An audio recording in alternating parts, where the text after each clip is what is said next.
Hello everyone, welcome to शिक्षा और अध्ययन में आपका स्वागत है। तो आपको पता ही चल गया होगा कि स्किल आईक्यू और शिक्षा और अध्ययन जो है एक ही बात है। ठीक है, तो आप इस चैनल को फॉलो कर लीजिएगा। यूट्यूब पे आपको सिर्फ शिक्षा और अध्ययन मिलेगा, बाकी सब जगह पे आपको स्किल आईक्यू एजुकेशन के नाम से मिलेगा। टेलीग्राम, फेसबुक, इंस्टाग्राम, ट्विटर, हर जगह पे आप इसी नाम को फॉलो करेंगे। और यूट्यूब पे एक दूसरा चैनल जो कि मेन चैनल है वो यही है। उसके बाद हम देखते हैं नेक्स्ट जो हमारा चैप्टर है ना, वो क्या है, वो है एडवर्ब। उसके बाद पार्ट्स ऑफ स्पीच में 3 लेसन रह जाएंगे, यानी कि आज आधा पार्ट्स ऑफ स्पीच तो हो चुका है, बट आधे से ज़्यादा हम कंप्लीट करने जा रहे हैं आज। तो एडवर्ब की बात करते हैं, चलिए स्टार्ट कर। सो चैप्टर नंबर 6 एंड इसका नाम हमारा क्या होगा, एडवर्ब होगा। एडजेक्टिव हमने पढ़ा था ना, एडजेक्टिव पढ़ा था ना, बिल्कुल उसी तरीके का ये भी होता है। अब देखिए यहाँ पे कुछ जो है आपको दिखाई दे रहे हैं आपके सामने सेंटेंसेस, कुछ 6 सेंटेंसेस हैं यहाँ पे। He talks frankly, she writes clearly, you drive carefully. यहाँ पे इन 3 सेंटेंसेस में क्या है, देखो लिख के देखते हैं, एक सेंटेंस को लिख के देखते हैं। सी राइट्स, राइट्स होता है भैया क्लियरली, ठीक है, क्लियरली। ये पूरा सेंटेंस है हमारा। अगर इसको हम अलग अलग तोड़ दें तो ये वैसे प्रोनाउन कहेंगे लेकिन सब्जेक्ट है। ये यहाँ पे वर्ब का फर्स्ट फॉर्म के साथ एस या ई एस मतलब एस है, मतलब यहाँ पे प्रेजेंट इंडेफिनिट टेंस का सेंटेंस है। और क्लियरली क्या है, ये क्लियरली यहाँ पे एडजेक्टिव नहीं है भैया, गलत है, एडवर्ब है। ठीक है, अब ये किस चीज को क्लैरिफाई कर रहा है, किस चीज को मॉडिफाई कर रहा है, किस चीज को और भी ज्यादा डिफाइन कर रहा है, ये जो है हमारे वर्ब को यानी कि राइट्स को क्लियरली जो है बता रहा है। और सी राइट्स क्लियरली, वो कैसा लिखती है, क्लियरली लिखती है, साफ लिखती है ना।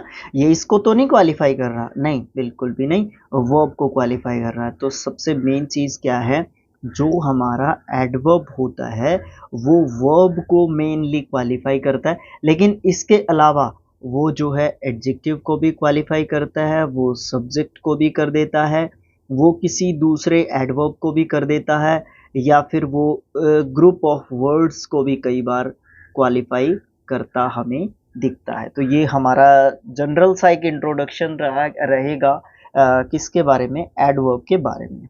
चलिए आगे देखते हैं। यहाँ पे अगर आप डेफिनेशन देखना चाहें तो 2 पॉइंट्स बताए गए हैं। The word which qualifies or modifies a verb an adjective or another adverb is called an adverb, है ना। दूसरे में भी सेम यही सेंस निकल के आएगा। An adverb is a word that qualifies or modifies the meaning of a verb an adjective or another adverb, है ना। तो यही है, कुछ यहाँ पे एग्जाम्पल्स हैं, आप इन एग्जाम्पल्स को देख सकते हैं, बट हम जल्दी जल्दी इनको पढ़ देते हैं। So too, sadly, here, today, slowly, there, hence, firstly, simply, boldly, exactly, loudly, quickly, carelessly, therefore, secondly, carefully, beautifully, tomorrow, wisely, है ना। तो ये सब जो है हमारे एग्जाम्पल्स हैं एडजेक्टिव्स के, एडवर्ब्स के, सॉरी पता नहीं क्या हुआ एक साथ। सो देखते हैं काइंड्स ऑफ एडवर्ब्स, एडजेक्टिव पता नहीं क्यों आ रहा है। तो काइंड्स ऑफ एडवर्ब्स की बात करें तो एडजेक्टिव के जैसा जैसा इसका कुछ मतलब यहाँ पे निकलता है, बट एग्जैक्ट नहीं है, अलग चीज़ है।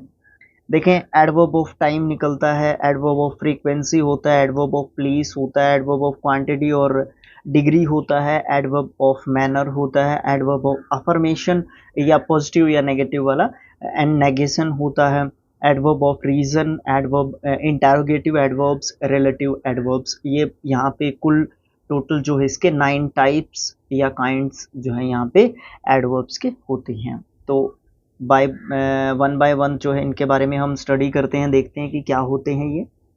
Adverbs of time show the time of an action, the answer will be the answer the question, they answer the question when।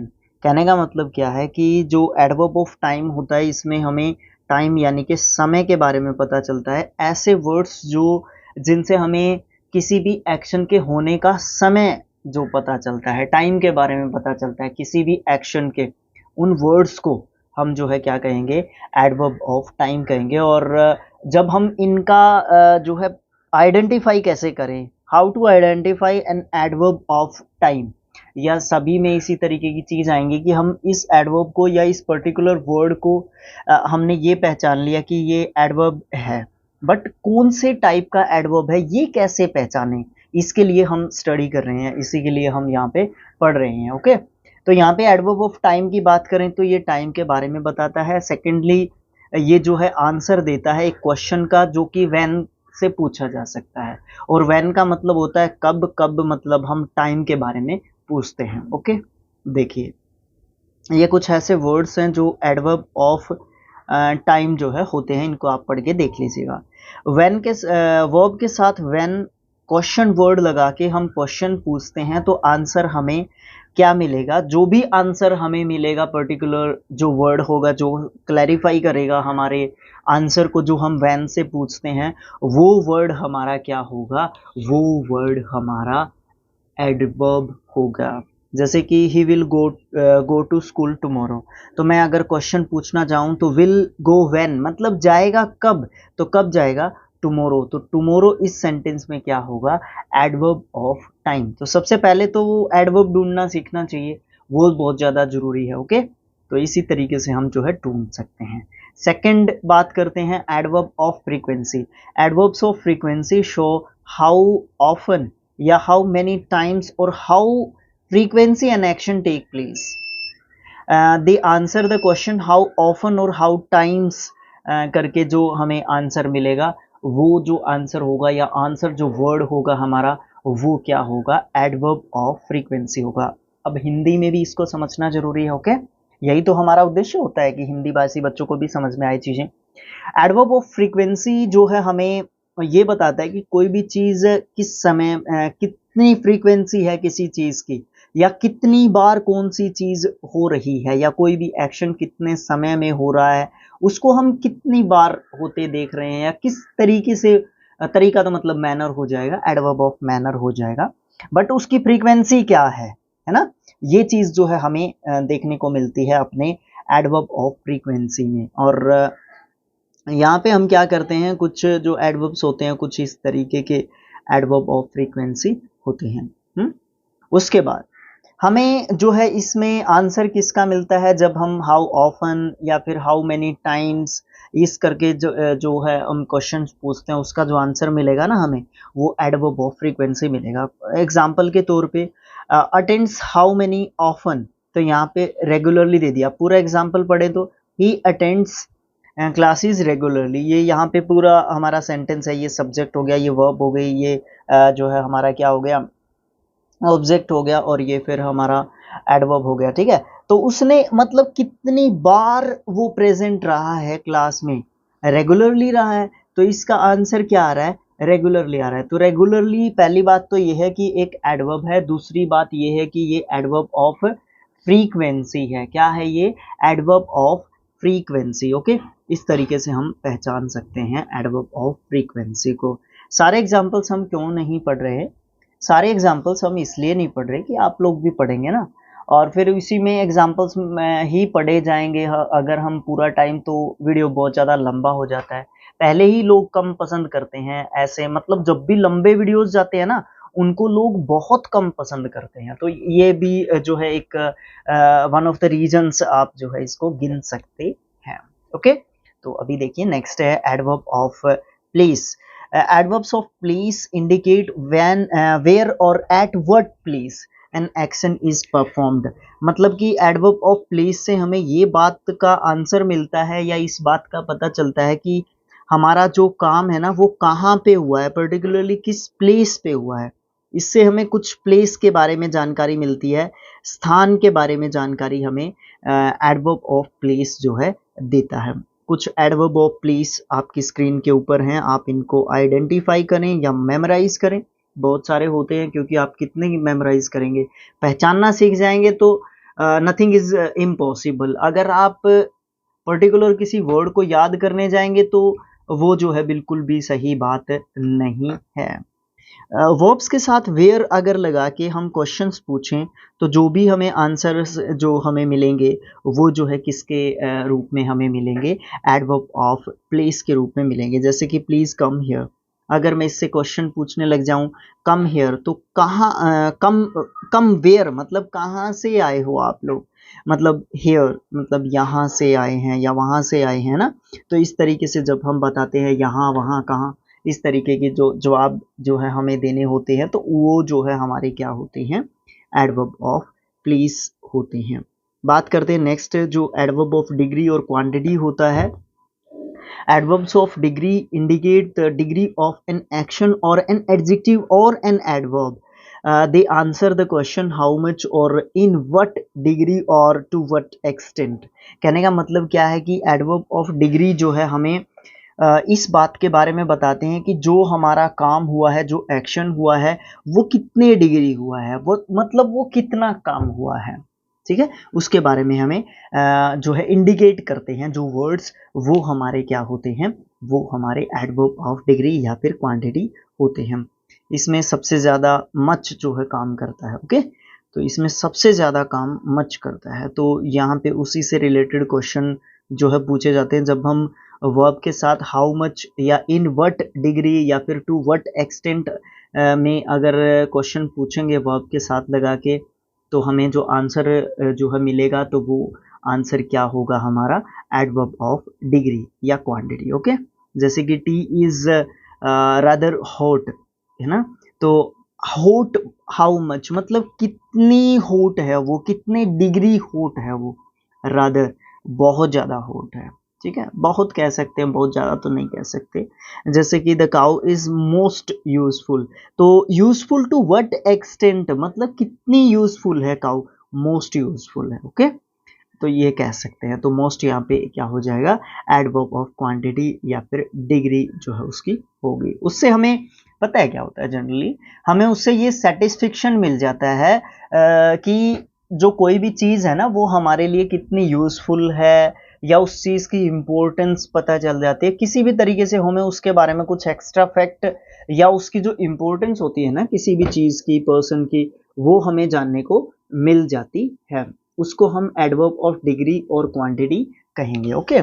Adverb of manner की बात करें, मैनर मतलब ढंग या तरीका किसी भी चीज़ के, किसी भी काम के होने का, ओके। तो ये कुछ एडवर्ब ऑफ मैनर जो है लिखे हुए हैं। तो adverbs of manner tell how or in what manner an action is done, मतलब ये बताते हैं कि किस तरीके से या किस ढंग से कोई भी काम या कार्य जो है हुआ है, वो हमें एडवर्ब ऑफ मैनर से पता चलता है। जैसे कि वर्ब्स के साथ अगर मैं हाउ लगा के क्वेश्चन पूछूं तो उसका जो आंसर मिलेगा ना वो क्या होगा, एडवर्ब ऑफ मैनर होगा। सी राइट्स ब्यूटीफुली, राइट्स हाउ कैसे लिखती है वो, है ना, ब्यूटीफुल्ली, है ना। और एक बात और बता देता हूँ, ब्यूटीफुल्ली से मुझे यहाँ पे याद आया है, डबल एल वाई जो वर्ड्स होते हैं वो लगभग एडवर्ब मिलेंगे आपको, लगभग क्या 99.99% आपको वो एडवर्ब देखने को मिलेगा। Single L Y ending words लगभग आपको एडजेक्टिव देखने को मिलेंगे, बट सेम वर्ड एडवर्ब का भी काम कर सकता है, ठीक है। इस तरीके की चीजें भी जो है थोड़ी सी ज़रूरी होती हैं हमारे लिए जाननी। एडवर्ब ऑफ अफर्मेशन और नेगेशन, आप इसको पॉजिटिव नेगेटिव सेंस में भी देख सकते हैं, ओके। किसी भी प्रश्न का उत्तर स्वीकारात्मक है, ये स्वीकारात्मक लिख रखा है ना, इसको सकारात्मक भी आप लिख सकते हैं, कह सकते हैं, और नकारात्मक दोनों प्रकार का हो सकता है। पॉजिटिव और नेगेटिव दोनों प्रकार की स्टेटमेंट्स आपको यहाँ पे देखने को मिलती हैं। कुछ ऐसे वर्ड्स होते हैं जो ऐसा एक्सप्रेस करवाते हैं हमें, वो हमें जो है क्या बताते हैं, नेगेशन और अफर्मेशन में हम उनको गिनते हैं, कौन से, एडवर्ब के, ठीक है। यहाँ पे जैसे कुछ वर्ड्स होते हैं सर्टेनली, श्योरली, यस, है ना। और नेगेटिव के लिए, पॉजिटिव के लिए बताए गए हैं ये वर्ड जो कि पॉजिटिव सेंटेंस में यूज किए जाएंगे। नेगेटिव में यूज किए जा सकते हैं, जैसे कि आप कह सकते हैं नोट, नो, नेवर, इन सब वर्ड्स को हम जो है क्या कहेंगे, एडवर्ब ऑफ अफर्मेशन कहेंगे पॉजिटिव वालों को, और नेगेशन कहेंगे नेगेटिव वालों को। ये दो कैटेगरी में जो है एक तरीके से बंट जाता है। एडवर्ब्स ऑफ अफर्मेशन और नेगेशन इंडिकेट assertion और Daniel रिस्पेक्टिवली। कहने का मतलब ये है कि ये जो है या तो हाँ को दर्शाते हैं या फिर ना को जो है दर्शाते हैं एक तरीके से। जैसे कि आर यू वेल, तो हम ये कहेंगे यस आई एम। तो यहाँ पे यस जो है ना वो क्या है, यहाँ पे एडवर्ब ऑफ एसर्शन आप इसको कह सकते हैं, एडवर्ब ऑफ अफर्मेशन आप इसको एक तरीके से कह सकते हैं, क्योंकि ये पॉजिटिव जो है बता रहा है, पॉजिटिवली ये जो है चीज़ों को बता रहा है। जैसे कि इज ही फेथफुल, श्योरली, यहाँ पे श्योरली भी पॉजिटिव में गिनेंगे आप। यस और नो को जो है हम एडवर्ब में जब गिनते हैं तो उसके बाद है ना फुल स्टॉप मिलेगा या फिर कोमा मिलेगा। अगर यस और नो के बाद कोमा या फुल स्टॉप आपको देखने को नहीं मिलता है तो वो सिर्फ और सिर्फ ना और हाँ में बात कर रहे हैं, इसके अलावा उनका कोई रोल नहीं है। लेकिन जब बताएंगे तो फिर भी एडवर्ब के रूप में भी वो हाँ या ना में ही बात करेंगे, बट वहां पे क्या हो जाएगा, वो एडवर्ब के रूप में जो है यूज किए जाएंगे, अफर्मेशन या negation. Okay, adverb of reason, यहाँ पे कारण की बात करेंगे, क्लैरिफाई करेगा, जो भी वर्ड होगा वो रीजन को बताएगा यहाँ पे, ठीक है। Adverb of reason, tell the reason of an action, मतलब किसी भी एक्शन का, काम का जो है रीजन जो है वो लोग बताते हैं। जैसे कि इसमें वर्ड शामिल किए जाते हैं, हेंस, देयरफॉर, दस, सो, इस तरीके के वर्ड्स, ठीक है। He has left the village, hence I cannot talk to him, है ना। तो यहाँ पे हेंस है ना, हेंस ये कारण बता रहा है कि उसने गांव जो है क्यों छोड़ दिया, ठीक है, या फिर मैं जो है उससे बात क्यों नहीं करता। Okay, she has lost her purse, therefore she sad, she is sad. अब उसके कारण क्या है, उसकी उदासी का कारण कि उसने जो है अपना पर्स जो है खो दिया है, इसलिए वो उदास हो गई है। तो यहाँ पे ये जो रेड कलर में आपको दिख रहे हैं ये एडवर्ब ऑफ रीजन है, क्योंकि ये जो है किसी भी चीज का, किसी भी बात का जो है एक तरीके से रीजन क्लैरिफाई करते हैं, हमें बताते हैं, इंडिकेट करते हैं। कुछ ऐसे एडवर्ब्स जो है हमसे पूछे जाते हैं जिनमें क्वेश्चन वर्ड्स होते हैं, जिनके जो मतलब खुद ही क्वेश्चन वर्ड्स होते हैं, और वो जो है इंटेरोगेटिव एडवर्ब्स कहलाते हैं। तो इनसे हमें जो है क्वेश्चंस पूछने के लिए यूज़ करते हैं हम इनको, तो इनको हम एडवर्ब ऑफ या इंटेरोगेटिव एडवर्ब्स जो है हम इनको कहेंगे। Okay, interrogative adverbs are used for asking questions, इनको क्वेश्चंस पूछने के लिए यूज़ किया जाता है। इसमें आप WH फैमिली के वर्ड्स को इंक्लूड कर सकते हैं, खासकर जो आपके सामने ये लिखे हुए when, why, where, how long, how much. अब आप ये कहेंगे कि हाउ लॉन्ग, हाउ मच वहाँ पे पीछे हमने किए थे, नहीं, उनसे हम क्वेश्चंस पूछ रहे थे। ओके, वो वहाँ पे किए नहीं थे। हाउ मैनी, है ना, जैसे हाउ मच से हमें किसका पता चलेगा, क्वांटिटी का पता चलेगा, और हाउ मैनी से हमें किसका पता चलेगा, नंबर का पता चलेगा, कितनी संख्या में कोई चीज है। ओके, यहाँ पे एक दो क्वेश्चंस अगर आप देखेंगे तो आपको जल्दी से समझ में आ जाएगी ये चीज, वैसे खास नहीं है बट समझ में आ जाएगी। When do you go to school, ठीक है, when do you go to school. अब यहाँ पे how many times you eat, where is your father, how much do you agree with me, आप मुझसे कितना सहमत हैं। अब इसको नंबर में थोड़ी ना, अब यहाँ पे हाउ मैनी, कई बार है ना कॉमन एरर में पूछना होगा ना, तो how many do you agree with me लिख देगा, तो भैया हमें वहाँ पे आइडिया लगाना है कि मच यूज करेंगे या मैनी यूज करेंगे, ठीक है। वो लूसेंट्स की जनरल ग्रामर में जो है आप देख सकते हैं मच और मैनी के यूज में, जो कि एडजेक्टिव में बताया गया है।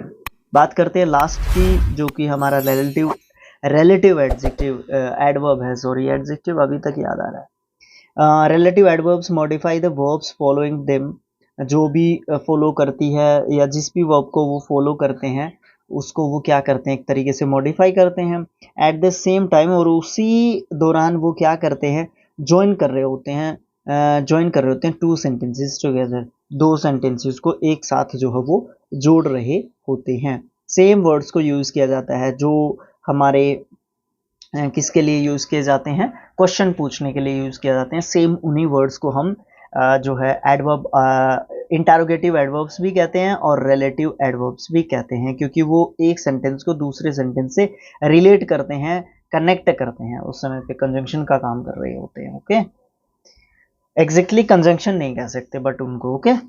इस बात पे गौर करना बहुत जरूरी है कि रिलेटिव एडवर्ब्स और इंटेरोगेटिव एडवर्ब्स के एक ही फॉर्म होती है, लेकिन जहाँ पे इंटेरोगेटिव एडवर्ब्स का यूज प्रश्न पूछने के लिए करते हैं, वहीं पे हम रिलेटिव एडवर्ब्स का यूज जो है दो सेंटेंसेस को जोड़ने के लिए करते हैं। ये बेसिक डिफरेंस होता है इन वर्ड्स के बीच में कि हम कहाँ पे इसको रिलेटिव एडवर्ब कहेंगे और कहाँ पे उसी सेम वर्ड या वर्ड्स को हम इंटेरोगेटिव एडवर्ब्स कहेंगे या फिर रिलेटिव एडवर्ब्स कहेंगे। ओके, ये डिफरेंस होता है, बेसिक डिफरेंस होता है ये। जैसे कि व्हेन, वेयर, ये सब तो आप जानते ही हैं। ओके, जैसे अब यहाँ पे पूछने लग जाए हम बात, this is the field where I play, this is the field where I play. अब आई प्ले और दिस इज द फील्ड, इन दोनों सेंटेंसेस को कंबाइन कर दिया वेयर ने। ओके, अब यहाँ पे हमें वेयर को पूछने लग जाएगी ये कौन सा एडवर्ब है। ओके, हमारे स्कूल लेवल पे ऐसी चीजें पूछता है, एग्जामिनर या टीचर भी पूछ लेता है। तो वेयर जो है हमारा यहाँ पे कौन सा एडवर्ब होगा, तो वेयर जो है यहाँ पे हमारा रिलेटिव एडवर्ब होगा। ओके, अब अगर मैं ये पूछने लग जाऊं वेयर इज योर फादर, यहाँ पे वेयर पूछने लग जाएंगे कौन से प्रकार का एडवर्ब है, तो यहाँ पे हमारा इंटेरोगेटिव एडवर्ब का काम कर रहा है where. Okay, this is the lesson, है ना। तो यहाँ पे हम कितने लेसन कर चुके हैं, तो यहाँ पे हमें जो है लगातार कितने लेसन्स हम यहाँ पे कर चुके हैं, आज हमारे कंप्लीट हो चुके हैं एडवर्ब तक। 6 लेसन जो है यहाँ तक कंप्लीट कर चुके हैं। अभी तक भी चैनल के 60 ही सब्सक्राइबर्स हैं। Please do share and subscribe शिक्षा और अध्ययन। बराबर एनकरेजमेंट हमें जो है उससे एक एनकरेजमेंट मिलेगी, एक पॉजिटिव जो है फीडबैक मिलेगा हमें उससे। ओके, अगर कुछ आपको कमी लगती है तो आप जो है जाहिर सी बात है आप कमेंट बॉक्स में बता सकते हैं, व्हाट्सएप नंबर दिया हुआ है नीचे उस पर बता सकते हैं। ओके, मैसेज करेंगे, कॉल नहीं करेंगे, क्या पता उस समय पे किस सिचुएशन में हो कॉल उठा नहीं पाएंगे तो आप गुस्सा हो जाएंगे तो अनसब्सक्राइब कर देंगे आप, है ना। तो दोनों चैनल्स को आप सब्सक्राइब कर सकते हैं, सपोर्ट कर सकते हैं अपना जितना भी हो सकता है। ओके, तो thanks for watching, thank you so much. मिलेंगे नेक्स्ट चैप्टर में जो कि हमारा प्रेपोजिशन से रिलेटेड होगा। Okay, thank you.